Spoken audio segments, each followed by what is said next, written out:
Hi friends, welcome to my KS5 informative channel. ಯಾರಾದರೂ ನನ್ನ ಚಾನಲ್ನ ಸಬ್ಸ್ಕ್ರೈಬ್ ಮಾಡ್ದಲ್ಲಿ ನೋಡ್ತಾ ಇದ್ದರೆ ಪ್ಲೀಸ್ ಒಂದು ಸಬ್ಸ್ಕ್ರೈಬ್ ಮಾಡ್ಕೊಳ್ಳಿ.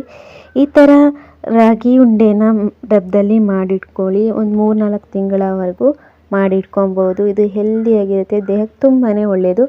ಇದನ್ನು ಮಾಡೋದಕ್ಕೆ ಒಂದು ಪಾತ್ರೆಯಲ್ಲಿ ತುಪ್ಪ ಚೆನ್ನಾಗಿ ಹಾಕ್ಕೊಂಡು 1-2 ಟೀ ಸ್ಪೂನ್ ಆಗುವಷ್ಟು ತುಪ್ಪ ಹಾಕ್ಬಿಟ್ಟು ಇದಕ್ಕೆ ಒಂದು ಸ್ವಲ್ಪ ಗೋಡಂಬಿ, ದ್ರಾಕ್ಷಿ, ಪಿಸ್ತಾನ ಈ ಥರ ಕ್ರಷ್ ಮಾಡಿಬಿಟ್ಟು ಈ ಥರ ಹಾಕ್ಕೊಂಡು ಚೆನ್ನಾಗಿ ತುಪ್ಪದಲ್ಲಿ ಹುರಿದಿಟ್ಕೊಳ್ಳಿ. ಅದರ ಜೊತೆಗೆ ಸ್ವಲ್ಪ ದ್ರಾಕ್ಷಿನೂ ಸೇರಿಸ್ಕೊಂಡು ಹುರಿದಿಟ್ಕೊಳ್ಳಿ. ಅದಾದಮೇಲೆ ಮತ್ತೆ ಅದಕ್ಕೆ 1-2 ಟೀ ಸ್ಪೂನ್ ಆಗುವಷ್ಟು ತುಪ್ಪನ ಹಾಕ್ಕೊಂಡು 1 ಕಪ್ ಆಗುವಷ್ಟು ರಾಗಿ ಹಿಟ್ಟನ್ನ ಸೇರಿಸ್ಕೊಳ್ಳಿ. ರಾಗಿ ಹಿಟ್ಟನ್ನ ಸೇರಿಸ್ಬಿಟ್ಟು ಚೆನ್ನಾಗಿಯೇ ಫ್ರೈ ಮಾಡ್ಕೊಬೇಕು. ಚೆನ್ನಾಗಿ ಫ್ರೈ ಮಾಡ್ತಾ ಇದ್ದಂಗೆ ಇದಕ್ಕೆ ಮೇಲ್ಗಡೆ ಒಂದು ಅರ್ಧ ಕಪ್ ಆಗುವಷ್ಟು ಕಾಯಿ ತುರಿ, ಕೊಬ್ಬರಿ ಬರುತ್ತಲ್ವ, ಕೊಬ್ಬರಿ ತುರಿನ ಇದಕ್ಕೆ ಸೇರಿಸ್ಕೊಳ್ಳಿ.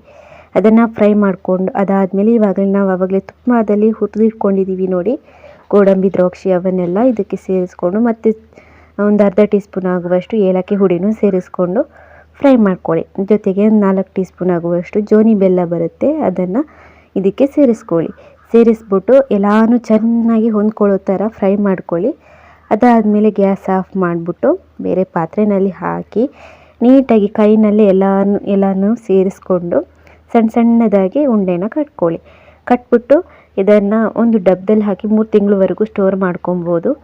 ಮಕ್ಕಳಿಗೆ ದಿನಕ್ಕೊಂದೊಂದು ಕೊಟ್ಟರೆ ತುಂಬಾ ಒಳ್ಳೆಯದಾಗುತ್ತೆ.